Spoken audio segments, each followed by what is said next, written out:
ਅਸੀਂ ਪੜ੍ਹ ਰਹੇ ਹਾਂ ਕਹਾਣੀ ਚੌਥੀ ਕੂਟ ਵਰਿਆਮ ਸੰਧੂ ਦੀ ਲਿਖੀ ਹੋਈ। ਪਹਿਲੇ ਭਾਗ ਵਿੱਚ ਅਸੀਂ ਪੜ੍ਹਿਆ ਕਿ ਕਹਾਣੀਕਾਰ ਜੋ ਆਪਣਾ ਨਾਮ ਰਾਜਕੁਮਾਰ ਦੱਸਦਾ ਹੈ, ਅੰਮ੍ਰਿਤਸਰ ਜ਼ਿਲ੍ਹੇ ਦੇ ਇੱਕ ਸਰਹੱਦੀ ਪਿੰਡ ਦੇ ਸਕੂਲ ਦਾ ਕਲਰਕ ਹੈ ਤੇ ਚੰਡੀਗੜ੍ਹ ਵਿਖੇ ਡੀਪੀਆਈ ਦੇ ਦਫ਼ਤਰੋਂ ਆਪਣੇ ਸਾਥੀ ਜੁਗਲ ਕਿਸ਼ੋਰ ਦਾ ਕੰਮ ਕਰਾ ਕੇ ਉਹਦੇ ਨਾਲ ਅੱਡੇ ਉੱਤੇ ਆਇਆ ਤਾਂ ਅੰਮ੍ਰਿਤਸਰ ਜਾਣ ਵਾਲੀ ਆਖਰੀ ਬੱਸ ਜਾ ਚੁੱਕੀ ਸੀ। ਕਿਉਂਕਿ ਉਸ ਵੇਲੇ ਅੱਤਵਾਦ ਫੈਲਿਆ ਹੋਇਆ ਸੀ, ਇਸ ਕਰਕੇ ਜਿਹੜਾ ਵੀ ਬੰਦਾ ਘਰੋਂ ਬਾਹਰ ਨੇਰੇ ਹੋਏ ਨਿਕਲਿਆ ਜਾਂ ਇਸ ਤਰ੍ਹਾਂ ਦੀ ਸਥਿਤੀ ਦੇ ਵਿੱਚ ਫਸ ਗਿਆ, ਉਹਦੇ ਲਈ ਉਹ ਸਮਾਂ ਕਿੰਨਾ ਔਖਾ ਹੋਏਗਾ ਉਸਦਾ ਅੰਦਾਜ਼ਾ ਲਗਾਉਣਾ ਸੌਖਾ ਨਹੀਂ ਹੈ। ਸੋ ਇੱਥੋਂ ਤੱਕ ਅਸੀਂ ਪੜ੍ਹ ਚੁੱਕੇ ਹਾਂ। ਅੱਗੇ ਜਾਣਦੇ ਹਾਂ ਕਿ ਲੇਖਕ ਕੀ ਦੱਸਦਾ ਆਪਣੇ ਸਫ਼ਰ ਬਾਰੇ।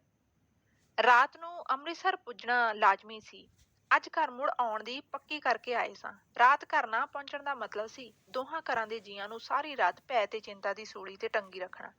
ਸ਼ਾਦੀ ਗਮੀ ਤੇ ਜਾਣ ਤੋਂ ਬਿਨਾਂ ਮੈਂ ਤਾਂ ਹੁਣ ਕਦੀ ਰਾਤ ਬਾਹਰ ਹੀ ਨਹੀਂ ਸਾਂ ਠਹਿਰਦਾ। ਸੂਰਜ ਡੁੱਬਣ ਤੇ ਅੰਦਰ ਵੜ ਕੇ ਘਰ ਦੇ ਦਰਵਾਜ਼ੇ ਬੰਦ ਕਰ ਲਈਦੇ ਸਨ। ਇੱਕ ਗੱਲ ਹੋਰ ਵੀ ਸੀ, ਸਵੇਰੇ ਹੀ ਮੇਰੇ ਕੁਲੀਗ ਮਾਸਟਰ ਹਰਚਰਨ ਦੀ ਕੁੜੀ ਦਾ ਵਿਆਹ ਵੀ ਸੀ।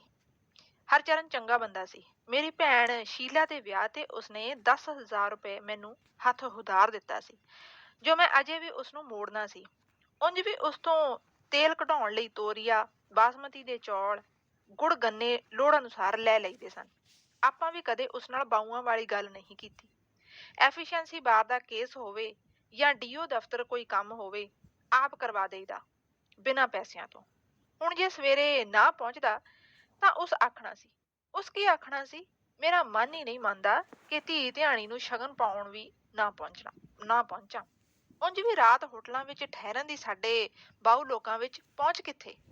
ਸੋ ਇਸ ਤਰ੍ਹਾਂ ਲੇਖਕ ਆਪਣੀਆਂ ਮਜਬੂਰੀਆਂ ਵੀ ਦੱਸਦਾ ਹੈ ਕਿ ਉਹਦੇ ਲਈ ਘਰ ਪਹੁੰਚਣਾ ਬਹੁਤ ਜ਼ਰੂਰੀ ਹੈ। ਕਿਉਂਕਿ ਜੇਕਰ ਬੱਚਿਓ ਅਸੀਂ ਵੀ ਘਰ ਦੱਸ ਕੇ ਗਏ ਹੋਈਏ ਕਿ ਅਸੀਂ ਘਰ ਘਰ ਸ਼ਾਮ ਤੱਕ ਆ ਜਾਵਾਂਗੇ, ਜੇਕਰ ਅਸੀਂ ਨਹੀਂ ਪਹੁੰਚਦੇ ਤਾਂ ਘਰ ਦੇ ਜੀਆਂ ਦਾ ਸਾਨੂੰ ਪਤਾ ਹੈ। ਅਸੀਂ ਖੁਦ ਵੀ ਕਈ ਵਾਰੀ ਦੇਖਦੇ ਹਾਂ, ਅਗਰ ਪਰਿਵਾਰ ਦਾ ਕੋਈ ਜੀ ਲੇਟ ਹੋ ਜਾਂਦਾ ਤਾਂ ਸਾਨੂੰ ਤੜਫਣਾ ਲੱਗ ਜਾਂਦੀ ਹੈ। ਸੋ ਲੇਖਕ ਦੀ ਵੀ ਇਹੀ ਸਥਿਤੀ ਉਸ ਵੇਲੇ ਸੀ ਕਿ ਉਹ ਘਰ ਪਹੁੰਚਣਾ ਚਾਹੁੰਦਾ ਹੈ, ਉੱਪਰੋਂ ਮਾਸਟਰ ਜਿਹੜਾ ਕਿ ਉਹਦੀ ਸਹਾਇਤਾ ਵੀ ਕਰ ਚੁੱਕਿਆ ਔਰ ਜੋ ਚੰਗਾ ਬੰਦਾ ਹੈ ਲੇਖਕ ਦੇ ਅਨੁਸਾਰ, ਉਹਦੀ ਕੁੜੀ ਦਾ ਵਿਆਹ ਵੀ ਹੈ ਤੇ ਉਹਦਾ ਜਾਣਾ ਉੱਥੇ ਵੀ ਬਣਦਾ ਹੈ। ਸੋ ਇਸ ਕਰਕੇ ਉਹਨੂੰ ਇਹ ਹੈ ਕਿ ਉਹ ਕਿਸੇ ਨਾ ਕਿਸੇ ਤਰ੍ਹਾਂ ਨਾਲ ਘਰ ਪਹੁੰਚ ਜਾਵੇ। ਹੁਣ ਅੱਗੇ ਕੀ ਕਹਿੰਦਾ ਉਹ, ਰਾਜੂ ਵੇਖ ਲਿਆ ਉਹ ਵੀ ਦਿਨ ਸਨ ਜਦੋਂ ਕੰਮ ਮੁਕਾ ਕੇ ਹਲਕਾ ਜਿਹਾ ਪੈਗ ਲਾ ਕੇ ਫਿਲਮ ਵੇਖ ਕੇ ਰਾਤ ਚੰਡੀਗੜ੍ਹੋਂ ਬੱਸ ਤੇ ਚੱਲ ਕੇ ਅੰਮ੍ਰਿਤਸਰ ਪਹੁੰਚ ਜਾਈਦਾ ਸੀ ਤੇ ਘੜੀ ਪਲ ਠੌਂਕਾ ਲਾ ਕੇ ਵੀ ਸਵੇਰੇ ਡਿਊਟੀ ਤੇ ਜਾਣ ਲਈ ਤਿਆਰ ਬਰ ਤਿਆਰ ਹੋਈਦਾ ਸੀ। ਮੈਨੂੰ ਜਾਪਿਆ ਉਹ ਪੰਜਾਬ ਤਾਂ ਹੁਣ ਬੀਤੇ ਦੀ ਕਹਾਣੀ ਹੋ ਕੇ ਰਹਿ ਗਿਆ ਸੀ, ਇੱਕ ਸੁਪਨੇ ਵਾਂਗ ਦੂਰ, ਬਹੁਤ ਦੂਰ, ਕਿਧਰੇ ਪਿੱਛੇ ਵੱਲ। ਅੱਗੇ ਕੀ ਲਿਖਦਾ, ਕਿਸੇ ਦੱਸਿਆ ਜਲੰਧਰ ਨੂੰ ਆਖਰੀ ਬੱਸ ਅਜੇ ਜਾਣੀ ਸੀ। ਜੇ ਅਸੀਂ ਉਸ ਤੇ ਚੜ ਜਾਈਏ ਤਾਂ ਜਲੰਧਰੋਂ ਅੰਮ੍ਰਿਤਸਰ ਨੂੰ ਜਾਣ ਵਾਲੀ ਆਖਰੀ ਗੱਡੀ ਮਿਲ ਸਕਦੀ ਸੀ। ਤੇ ਸਾਰਾ ਰਾਹ ਮੇਰਾ ਮਨ ਬੱਸ ਦੀ ਸਪੀਡ ਦੇ ਨਾਲ ਨਾਲ ਹੀ ਨਹੀਂ, ਸਗੋਂ ਉਸ ਤੋਂ ਵੀ ਕਿਤੇ ਤੇਜ਼ ਦੌੜਦਾ ਰਿਹਾ ਸੀ। ਮੈਂ ਬਾਰ-ਬਾਰ ਘੜੀ ਉਤੋਂ ਟਾਈਮ ਦੇਖਦਾ ਤੇ ਗੱਡੀ ਚੱਲਣ ਦੇ ਸਮੇਂ ਤੱਕ ਬਾਕੀ ਬਚੇ ਸਮੇਂ ਨੂੰ ਤਕਸੀਮ ਕਰਕੇ ਇੱਕ ਸ਼ਹਿਰ ਤੋਂ ਦੂਜੇ ਸ਼ਹਿਰ ਤੱਕ ਖਰੜ, ਰੋਪੜ, ਨਵਾਂ ਸ਼ਹਿਰ, ਬੰਗਾ, ਫਗਵਾੜਾ ਬੱਸ ਦੇ ਪਹੁੰਚਣ ਦਾ ਵਕਤ ਮਨ ਹੀ ਮਨ ਨਿਸ਼ਚਿਤ ਕਰਦਾ ਆ ਰਿਹਾ ਸਾਂ। ਪਰ ਹਰੇਕ ਥਾਂ ਤੇ ਬੱਸ ਮੇਰੇ ਅਨੁਮਾਨਿਤ ਸਮੇਂ ਤੋਂ ਪਛੜ ਕੇ ਹੀ ਪਹੁੰਚਦੀ ਰਹੀ ਸੀ। ਇੰਜ ਮੈਨੂੰ ਆਪਣੀ ਅਤੇ ਗੱਡੀ ਵਿਚਲੀ ਬਿੱਥ ਵੱਧਦੀ ਜਾਂਦੀ ਜਾਪਦੀ। ਮੈਨੂੰ ਘਬਰਾਹਟ ਹੋਣ ਲੱਗੀ ਸੀ, ਜੇ ਜਲੰਧਰ ਵੀ ਵੇਲੇ ਸਿਰ ਨਾ ਪਹੁੰਚ ਸਕੇ ਤਾਂ। ਇਸ ਤਰ੍ਹਾਂ ਲੇਖਕ ਘਬਰਾਇਆ ਹੋਇਆ ਹੈ ਕਿਉਂਕਿ ਉਹਨਾਂ ਦਾ ਵੇਲੇ ਸਿਰ ਅਗਲੀ ਗੱਡੀ ਲੈਣ ਦੇ ਲਈ ਉੱਥੇ ਪਹੁੰਚਣਾ ਬਹੁਤ ਜ਼ਰੂਰੀ ਹੈ। ਅੱਗੇ ਕੀ ਲਿਖਦਾ ਹੈ, ਮੇਰੇ ਮਨ ਨੇ ਵਿੱਚੋਂ ਹੀ ਕਿਹਾ ਜਲੰਧਰ ਵੇਲੇ ਸਿਰ ਨਹੀਂ, ਸਗੋਂ ਸੁੱਖ ਸੁਖਾਂ ਨਾਲ ਪਹੁੰਚਣ ਦੀ ਗੱਲ ਸੋਚ। ਸੋ ਹੁਣ ਲੇਖਕ ਨੂੰ ਤਾਂ ਇਹ ਵੀ ਡਰ ਹੈ ਕਿ ਅਸੀਂ ਜਲੰਧਰ ਹੀ ਸੁੱਖ ਨਾਲ ਪਹੁੰਚ ਜਾਈਏ, ਓਨਾ ਵੀ ਬਹੁਤ ਹੈ।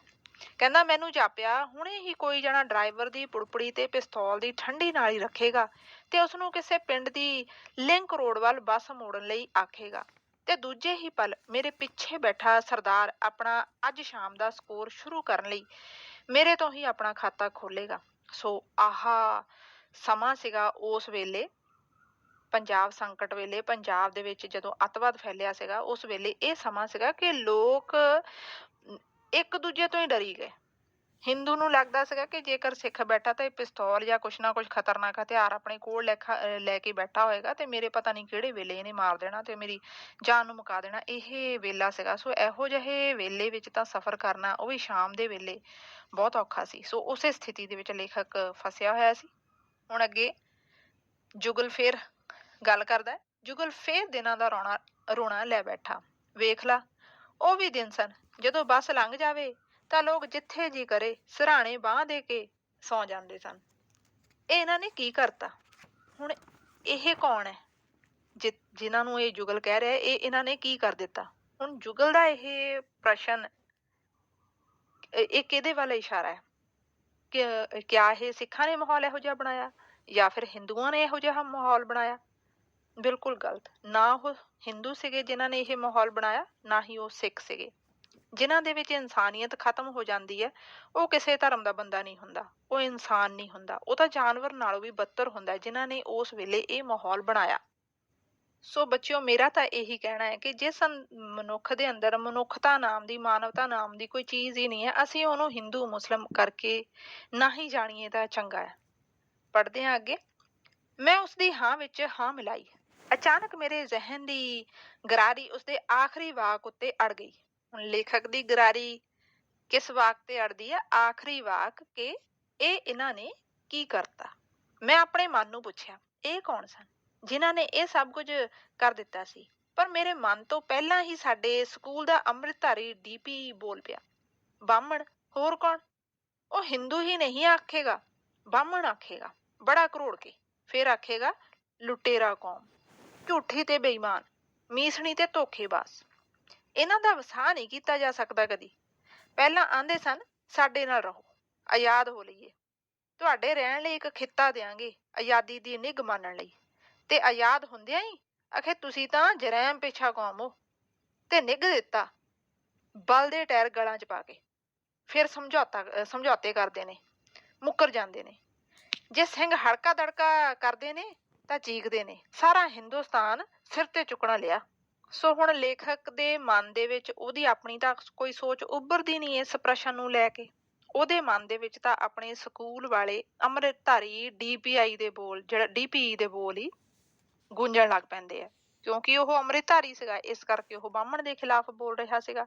ਸੋ ਬੱਚਿਓ, ਇਹ ਹਮੇਸ਼ਾ ਹੁੰਦਾ ਹੈ ਜਦੋਂ ਕੋਈ ਇਹੋ ਜਿਹਾ ਜਿਹਦੇ ਅੰਦਰ ਮਾਨਵਤਾ ਦੀ ਨਾਮ ਦੀ ਕੋਈ ਚੀਜ਼ ਨਹੀਂ ਹੁੰਦੀ, ਉਹ ਕੁਛ ਗਲਤ ਸਮਾਜ ਦੇ ਵਿੱਚ ਪੈਦਾ ਕਰ ਦਿੰਦੇ ਆ, ਤਾਂ ਸਾਡੇ ਆਮ ਲੋਕਾਂ ਦੀ ਸਮਝ ਤੋਂ ਬਾਹਰ ਹੋ ਜਾਂਦੀ ਹੈ ਉਹ ਗੱਲ, ਤੇ ਅਸੀਂ ਐਵੇਂ ਹੀ ਇੱਕ ਦੂਜੇ ਨੂੰ ਹਿੰਦੂ ਮੁਸਲਿਮ ਜਾਂ ਸਿੱਖ ਕਹਿ ਕੇ ਲੜਦੇ ਰਹਿੰਦੇ ਹਾਂ। ਅਸਲ ਦੇ ਵਿੱਚ ਜੋ ਕਰਦਾ ਹੈ ਜਾਂ ਜੋ ਸਾਡੇ ਕੋਲੋਂ ਕਰਵਾਉਂਦਾ ਹੈ, ਜਿਹਨੇ ਦਹਿਸ਼ਤ ਫੈਲਾਈ ਹੁੰਦੀ ਹੈ, ਮਾਰਕਟ ਸ਼ੁਰੂ ਕੀਤੀ ਹੁੰਦੀ ਹੈ, ਉਹ ਤਾਂ ਅਸਲ ਦੇ ਵਿੱਚ ਕਿਸੇ ਵੀ ਜਾਤੀ ਜਾਂ ਧਰਮ ਦਾ ਬੰਦਾ ਹੁੰਦਾ ਹੀ ਨਹੀਂ। ਪਰ ਸਾਨੂੰ ਵਹਿਮ ਪੈ ਜਾਂਦਾ ਤੇ ਅਸੀਂ ਇੱਕ ਦੂਜੇ ਦੇ ਨਾਲ ਲੜਨਾ ਸ਼ੁਰੂ ਕਰ ਦਿੰਦੇ ਹਾਂ, ਤੇ ਇੱਕ ਦੂਜੇ ਨੂੰ ਆਪਾਂ ਦੋਸ਼ੀ ਮੰਨਣਾ ਸ਼ੁਰੂ ਕਰ ਦਿੰਦੇ ਹਾਂ। ਇੱਥੇ ਵੀ ਇਹੀ ਹੋ ਰਿਹਾ। ਕਹਿੰਦਾ ਸੱਚੀ ਗੱਲ ਹੈ, ਆਪਾਂ ਤਾਂ ਕਦੀ ਅੱਗੋਂ ਬੋਲੇ ਹੀ ਨਹੀਂ। ਸੱਚੀ ਗੱਲ ਹੈ, ਆਪਾਂ ਤਾਂ ਕਦੀ ਅੱਗੋਂ ਬੋਲੇ ਹੀ ਨਹੀਂ। ਜਿਹੜਾ ਬੋਲੇ ਅੱਗੋਂ ਜੀ ਜੀ ਕਰ ਛੱਡੀਦਾ ਹੈ। ਗੁੱਸਾ ਤਾਂ ਆਉਂਦਾ ਹੈ ਜਦੋਂ ਸਾਰੀ ਕੌਮ ਨੂੰ ਬੇਈਮਾਨ ਆਖਦਾ ਹੈ, ਪਰ ਹੋਰ ਕੋਈ ਸਟਾਫ ਮੈਂਬਰ ਵੀ ਤਾਂ ਨਹੀਂ ਬੋਲਦਾ। ਸਾਰੇ ਉਸਦੀ ਗੱਲ ਨੂੰ ਟਾਲਦੇ ਹੀ ਹਨ। ਨਾਲੇ ਬੋਲ ਕੇ ਕੌਣ ਮੌਤ ਨੂੰ ਸੱਦਾ ਦੇਵੇ। ਹੁਣ ਤਾਂ ਸਾਡੇ ਸਕੂਲੋਂ ਪੜ੍ਹ ਕੇ ਗਿਆ ਇੱਕ ਮੁੰਡਾ ਵੀ ਉੱਧਰ ਰਲ ਗਿਆ ਸੀ। ਅਜੇ 4 ਮਹੀਨੇ ਵੀ ਨਹੀਂ ਹੋਏ, ਸਾਡੇ ਸਕੂਲ ਦੇ ਲਾਗਲੇ ਪਿੰਡ ਦੇ ਹਾਈ ਸਕੂਲ 'ਚ ਦੰਦਨਾਉਂਦੇ ਆਏ ਸਨ, ਤੇ ਮਿੰਟਾਂ ਵਿੱਚ ਹੀ 3 ਮਾਸਟਰਾਂ ਨੂੰ ਗੋਲੀਆਂ ਨਾਲ ਦਿਨ ਦਿਹਾੜੇ ਭੁੰਨ ਕੇ ਬਚ ਕੇ ਨਿਕਲ ਗਏ ਸਨ। ਸੋ ਇਹੋ ਜਿਹੀ ਦਹਿਸ਼ਤ ਦੇ ਮਾਹੌਲ ਦੇ ਵਿੱਚ ਤਾਂ ਬੋਲ ਕੇ ਖੁਦ ਫਸਣ ਵਾਲੀ ਗੱਲ ਹੈ, ਜਿੱਥੇ ਦਿਨ ਦਿਹਾੜੇ ਹੀ ਖੂਨ ਖਰਾਬਾ ਹੋਣ ਲੱਗ ਪਵੇ। ਬੱਸ ਹੁਜਕੇ ਨਾਲ ਰੁਕੀ। ਇਹ ਜਲੰਧਰ ਕੈਂਟ ਸੀ। ਅਸੀਂ ਸੋਚਿਆ ਇੱਥੋਂ ਗੱਡੀ ਫੜਨ ਵਿੱਚ ਸੌਖ ਅਤੇ ਸਮੇਂ ਦੀ ਬੱਚਤ ਹੋ ਜਾਵੇਗੀ। ਸਟੇਸ਼ਨ ਦੀਆਂ ਪੌੜੀਆਂ ਤੇ ਖਲੋਤੇ ਕਿਸੇ ਵਿਅਕਤੀ ਨੂੰ ਪੁੱਛਣ ਤੇ ਪਤਾ ਲੱਗਾ ਕਿ ਗੱਡੀ ਤਾਂ ਲੰਘ ਚੁੱਕੀ ਸੀ। ਉਸਨੇ ਕਿਹਾ, 3 ਵੀਲਰ ਲੈ ਲਓ, ਹਿੰਮਤ ਕਰੋ ਤਾਂ ਜਲੰਧਰੋਂ ਗੱਡੀ ਮਿਲ ਸਕਦੀ ਹੈ, ਅਜੇ ਥੋੜਾ ਚਿਰ ਹੋਇਆ ਇੱਥੋਂ ਲੰਘੀ ਨੂੰ। ਬੱਸ ਦੇ ਡਰਾਈਵਰ ਨੂੰ ਗਾਲਾਂ ਦਿੰਦੇ ਕਾਹਲੀ ਕਾਹਲੀ 3 ਵੀਲਰ ਲੈ ਕੇ ਜਦੋਂ ਜਲੰਧਰ ਰੇਲਵੇ ਸਟੇਸ਼ਨ ਤੇ ਪਹੁੰਚੇ ਤਾਂ ਪਤਾ ਲੱਗਾ ਗੱਡੀ ਉੱਥੋਂ ਵੀ ਤੁਰ ਚੁੱਕੀ ਸੀ। ਮੈਂ ਨਿਰਾਸ਼ਾ ਵਿੱਚ ਮੱਥੇ ਤੇ ਹੱਥ ਮਾਰਿਆ। ਹੁਣ ਫਿਰ? ਜੁਗਲ ਦਾ ਇਹ ਸਹਿਮਿਆ ਹੋਇਆ ਸਵਾਲ ਤਾਂ ਪਹਿਲਾਂ ਹੀ ਮੇਰੇ ਅੰਦਰ ਵਰਸ਼ੇ ਵਾਂਗ ਖੁੱਭਿਆ ਪਿਆ ਸੀ, ਜਿਸ ਦਾ ਜਵਾਬ ਲੱਭਣ ਲਈ ਮੈਂ ਆਪਣੇ ਅੰਦਰ ਦੌੜ ਦੌੜ ਕੇ ਹਫ ਥੱਕ ਚੁੱਕਾ ਸੀ। ਹੁਣ ਤਾਂ ਇਹੋ ਹੀ ਹੋ ਸਕਦਾ ਕਿ ਬਾਤਾਂ ਵਾਲੇ ਪਊਏ ਹੋਣ ਪੈਰੀ, ਜਾਂ ਹੋਵੇ ਕੋਈ ਉੱਡਣ ਖਟੋਲਾ, ਜਿਸ ਵਿੱਚ ਬੈਠ ਕੇ ਅਸਮਾਨ ਰਾਹੀਂ ਉੱਡ ਕੇ ਪਹੁੰਚ ਜਾਈਏ ਅੰਬਰਸਰ। ਪਲੇਟਫਾਰਮ ਉੱਤੇ ਲੱਕੜ ਦੇ ਬੈਂਚ ਤੇ ਬੈਠਦਿਆਂ ਮੈਂ ਮਹਿਸੂਸ ਕੀਤਾ ਕਿ ਮੇਰੇ ਬੋਲਾਂ ਵਿੱਚ ਬੇਮਾਲੂਮੀ ਖਿਝ ਵੀ ਸੀ। ਜੁਗਲ ਮੈਨੂੰ ਕੁਝ ਕਹਿਣ ਦੀ ਥਾਂ ਸਰਕਾਰ ਨੂੰ ਬੁਰਾ ਭਲਾ ਕਹਿਣ ਲੱਗਾ, ਜਿਸਨੇ ਹਨੇਰਾ ਹੋਣ ਤੋਂ ਬਾਅਦ ਬੱਸਾਂ ਦੇ ਨਾਲ-ਨਾਲ ਅੰਮ੍ਰਿਤਸਰ ਨੂੰ ਇੱਕ ਨਿਸ਼ਚਿਤ ਸਮੇਂ ਤੋਂ ਬਾਅਦ ਗੱਡੀਆਂ ਦਾ ਜਾਣਾ ਵੀ ਬੰਦ ਕਰ ਦਿੱਤਾ ਹੋਇਆ ਸੀ। ਥੋੜੇ ਚਿਰ ਪਿੱਛੋਂ ਇੱਕ ਗੱਡੀ ਲੁਧਿਆਣੇ ਵੱਲੋਂ ਆਈ ਤੇ ਪਲੇਟਫਾਰਮ ਤੇ ਆ ਲੱਗੀ। ਮੈਂ ਆਸ ਜਿਹੀ ਵਿੱਚ ਬੈਂਚ ਤੋਂ ਉੱਠ ਕੇ ਖੜੋ ਗਿਆ। ਉਸ ਵਿੱਚੋਂ ਸਵਾਰੀਆਂ ਉਤਰਨੀਆਂ ਸ਼ੁਰੂ ਹੋ ਗਈਆਂ। ਮੇਰੇ ਤੋਂ ਪਹਿਲਾਂ ਹੀ ਜੁਗਲ ਨੇ ਇੱਕ ਸਵਾਰੀ ਨੂੰ ਪੁੱਛ ਲਿਆ, ਇਹ ਅੰਮ੍ਰਿਤਸਰ ਜਾਣੀ ਹੈ? ਤੇ ਹੁਣ ਸਵਾਰੀ ਕੀ ਜਵਾਬ ਦਿੰਦੀ ਹੈ?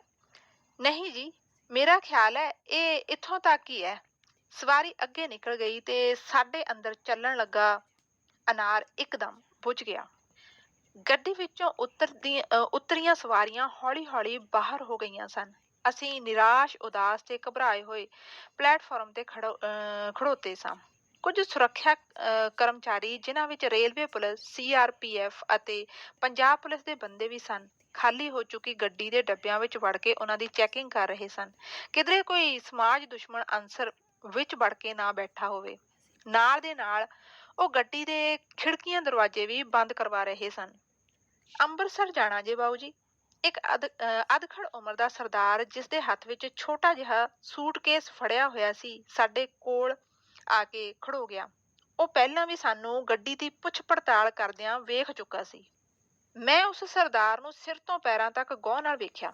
ਸੱਚੀ ਗੱਲ ਤਾਂ ਇਹ ਹੈ ਕਿ ਸ਼ੱਕ ਨਾਲ ਵੇਖਿਆ, ਪਰ ਦੂਜੇ ਪਲ ਹੀ ਮੇਰਾ ਸ਼ੱਕ ਦੂਰ ਹੋ ਗਿਆ। ਹੁਣ ਕਿਉਂਕਿ ਸੂਟਕੇਸ ਜਿਹਨੇ ਹੱਥ ਵਿੱਚ ਫੜਿਆ ਹੋਇਆ ਉਹ ਇੱਕ ਸਰਦਾਰ ਹੈ, ਇਸ ਕਰਕੇ ਲੇਖਕ ਨੂੰ ਉਹਦੇ ਤੇ ਸ਼ੱਕ ਹੁੰਦਾ ਹੈ ਕਿ ਇਹ ਵੀ ਕਿਤੇ ਅੱਤਵਾਦੀ ਨਾ ਨਿਕਲੇ।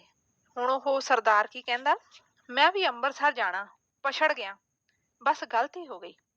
ਆ ਗੱਡੀ ਉਹ ਅੰਮ੍ਰਿਤਸਰ ਨੂੰ ਹੀ ਜਾਣੀ ਆ, ਇੱਥੋਂ ਅੱਗੇ ਖਾਲੀ ਹੀ ਜਾਂਦੀ ਹੈ, ਸਵਾਰੀ ਨਹੀਂ ਕੋਈ ਲਿਜਾਂਦੀ। ਜੇ ਭਲਾ ਤਰਲਾ ਮਿੰਤ ਕਰ ਵੇਖੀਏ ਕਿਸੇ ਦਾ।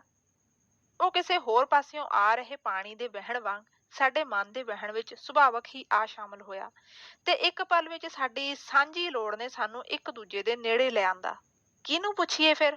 ਮੈਂ ਉਸਨੂੰ ਸਵਾਲ ਕੀਤਾ। ਜਿਹੜੀ ਗਾਰਦ ਗੱਡੀ ਦੇ ਨਾਲ ਜਾਂਦੀ ਹੈ, ਉਹਨਾਂ 'ਚ ਕਿਸੇ ਨੂੰ ਪੁੱਛ ਵੇਖੀਏ, ਭਲਾ ਕਿਸੇ ਦੇ ਮਨ ਮਿਹਰ ਪੈ ਜਾਵੇ। ਸਾਹਮਣੇ ਡੱਬੇ ਦੇ ਬਾਹਰ ਪੰਜਾਬ ਪੁਲਿਸ ਦਾ ਇੱਕ ਹਵਾਲਦਾਰ ਖੜੋਤਾ ਸੀ ਤੇ ਅੰਦਰ ਬੜੇ ਸਿਪਾਹੀ ਨੂੰ ਆਖ ਰਿਹਾ ਸੀ, ਛਿੰਦਿਆ, ਸੀਟਾਂ ਦੇ ਹੇਠਾਂ ਉਤੇ ਚੰਗੀ ਤਰ੍ਹਾਂ ਵੇਖ ਲਈ ਓਏ। ਅਸੀਂ ਉਸ ਹਵਾਲਦਾਰ ਨਾਲ ਗੱਲ ਕਰਨ ਦੀ ਸੋਚੀ। ਮੈਂ ਤੇ ਜੁਗਲ 2 ਕਦਮ ਪਿੱਛੇ ਖੜੋਤੇ ਰਹੇ। ਸਰਦਾਰ ਹਵਾਲਦਾਰ ਨੂੰ ਪੁੱਛਣ ਲਈ ਸਰਦਾਰ ਹੀ ਢੁਕਵਾਂ ਬੰਦਾ ਸੀ। ਸਾਹਿਬ ਬਹਾਦਰ, ਅਸੀਂ 3 ਸਵਾਰੀਆਂ, ਅੰਮ੍ਰਿਤਸਰ ਜਾਣਾ। ਜਿਵੇਂ ਵੀ ਹੋਵੇ ਸਾਡੀ ਮਦਦ ਕਰੋ। ਤੁਹਾਡੀ ਸਰਦੀ ਬਣਦੀ ਸੇਵਾ ਵੀ ਕਰ ਦਿਆਂਗੇ। ਮੈਨੂੰ ਲੱਗਾ ਸੇਵਾ ਵਾਲੀ ਗੱਲ ਸਰਦਾਰ ਨੇ ਬਹੁਤ ਢੁਕਵੀਂ ਕੀਤੀ ਸੀ। ਅਸੀਂ ਹਵਾਲਦਾਰ ਦੇ ਮੂੰਹ ਵੱਲ ਵੇਖ ਰਹੇ ਸਾਂ। ਹੁਣ ਹਵਾਲਦਾਰ ਕੀ ਜਵਾਬ ਦਿੰਦਾ ਹੈ? ਨਾ ਉਹ ਨਾ ਭਾ, ਅਸੀਂ ਪੰਜਾਬ ਪੁਲਿਸ ਵਾਲੇ ਤਾਂ ਅੱਗੇ ਹੀ ਬੜੇ ਬਦਨਾਮ ਆ। ਆਖੇ ਇਹ ਪੈਸੇ ਲੈ ਕੇ ਸਵਾਰੀਆਂ ਲੈ ਜਾਂਦੇ ਆ। ਕਿਸੇ ਹੋਰ ਨੂੰ ਪੁੱਛੋ ਜੀ। ਤੇ ਫਿਰ ਉਹ ਸਾਡੇ ਵੱਲ ਬਿਨਾਂ ਧਿਆਨ ਦਿੱਤਿਆਂ ਡੱਬੇ ਵਿੱਚੋਂ ਉਤਰਦੇ ਸਿਪਾਹੀ ਨੂੰ ਪੁੱਛਣ ਲੱਗਾ, ਠੀਕ ਠਾਕ ਹੈ ਨਾ ਸਭ? ਸਿਪਾਹੀ ਬੋਲਦਾ ਹੈ, ਬਸ FIT ਫਿੱਟ ਆ। ਸਿਪਾਹੀ ਨੇ ਮੋੜਵਾਂ ਜਵਾਬ ਦਿੱਤਾ ਤੇ ਉਹ ਹੱਸਦੇ ਹੋਏ ਪਰਾਂ ਖੜੋਤੇ ਇੱਕ ਹੋਰ ਸਿਪਾਹੀ ਵੱਲ ਤੁਰ ਗਏ। ਅਸੀਂ ਤਿੰਨੋਂ ਇੱਕ ਦੂਜੇ ਦੇ ਮੂੰਹ ਵੱਲ ਦੇਖਣ ਲੱਗੇ। ਮੈਂ ਪਤਾ ਕਰਦਾ, ਇਹ ਕਹਿੰਦਾ ਹੋਇਆ ਜੁਗਲ ਰੇਲਵੇ ਪੁਲਿਸ ਦੇ ਇੱਕ ਕਰਮਚਾਰੀ ਵੱਲ ਗਿਆ। ਥੋੜੀ ਦੇਰ ਪਿੱਛੋਂ ਵਾਪਸ ਆਇਆ ਤਾਂ ਸਾਡੇ ਪੁੱਛਣ ਤੋਂ ਪਹਿਲਾਂ ਆਪ ਹੀ ਹੱਸਦਾ ਹੋਇਆ ਆਖਣ ਲੱਗਾ, ਸਭ ਕੰਜਰਦੀਨ ਨੇ, ਕੋਈ ਪੱਲਾ ਨਹੀਂ ਫੜਾਉਂਦਾ, ਬੁਰੇ ਫਸੇ। ਉਹ ਹਵਾਲਦਾਰ ਫੇਰ ਸਾਡੇ ਕੋਲ ਦੀ ਲੰਘਿਆ। ਐਤਕੀ ਮੈਂ ਤਰਲਾ ਜਿਹਾ ਲਿਆ, ਕਰੋ ਸਰਦਾਰ ਜੀ ਕਿਰਪਾ ਸਾਡੇ ਤੇ। ਹੁਣ ਸਿਪਾਹੀ ਕੀ ਕਹਿੰਦਾ? ਕਿਰਪਾ ਨੂੰ ਬਾਊ ਜੀ, ਗੱਡੀ ਕਿਹੜੀ ਮੇਰੇ ਪਿਓ ਦੀ ਆ। ਉਹ ਥੋੜਾ ਜਿਹਾ ਖਿਝ ਗਿਆ ਸੀ, ਪਰ ਥੋੜਾ ਜਿਹਾ ਅੱਗੇ ਜਾ ਕੇ ਉਸਨੇ ਆਖਿਆ, ਗਾਰਡ ਨਾਲ ਗੱਲ ਕਰ ਵੇਖੋ। ਅਸੀਂ